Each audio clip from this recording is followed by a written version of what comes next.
পরিস্থিতির মধ্যে যারা আছেন তাদের উদ্দেশ্যে আমি বলছি, আপনারা কিন্তু হাল ছাড়বেন না। হাল ছাড়বেন না। হাল ছেড়ে দিলে কিন্তু আপনার কাজ কোনোদিনই সফল হবে না। ঠিক আছে? আপনার এই যে সমস্যা, সেখান থেকে একমাত্র আপনি নিজেকে বের করতে পারেন। ঠিক আছে? আপনার বুদ্ধি, আপনার জ্ঞান, আপনার গোপনীয়তা, সেটা কিন্তু কোথাও না কোথাও আপনার অস্ত্র হয়ে দাঁড়াবে এই পরিস্থিতিতে। যারা খারাপ পরিস্থিতিতে রয়েছেন, শুধু অর্থনৈতিক দিক থেকেই খারাপ পরিস্থিতিতে রয়েছেন সেরকম না। আপনি যেকোনো খারাপ পরিস্থিতির মধ্যে থাকতে পারেন।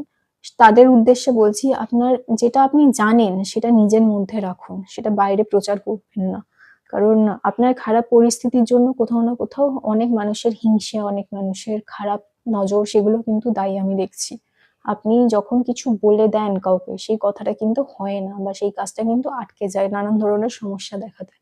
তো আপনি যেটা জানেন সেটা আপনার মধ্যে রাখুন। সেটা ভালো হোক, খারাপ হোক, সেটা বাইরে কারোর সাথে শেয়ার করবেন না। বাইরে কারোর সাথে শেয়ার করলে বা ভাগ করে নিলে সেটা কিন্তু খারাপ আরো হতে পারে এবং সমস্যা হতে পারে।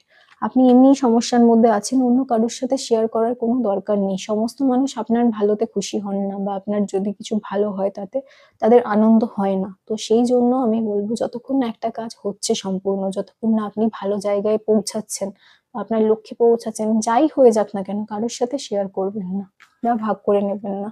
আমি কিন্তু দেখছি নতুন দিক থেকে অর্থ আসার পসিবিলিটি রয়েছে, অর্থাৎ নতুন অর্থ লাভের রাস্তা তৈরি হওয়ার কিন্তু সম্ভাবনা রয়েছে। আর কি রয়েছে? আর রয়েছে, আপনি যদি নতুন করে কিছু শুরু করতে চান, কোনো কাজ করতে চান, কোনো নতুন সম্পর্কে জড়াতে চান, বা অনেকদিন ধরে বিয়ে আটকে আছে বা নানান অসুস্থতার মধ্যে রয়েছেন, নতুন করে কিছু কাজ করতে চাইছেন, হচ্ছে না, সেটা কিন্তু নতুনভাবে শুরু করার সম্ভাবনা রয়েছে।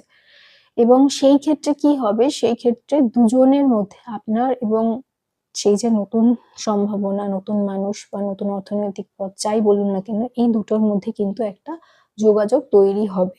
খুব তাড়াতাড়ি তৈরি হবে আমি দেখছি।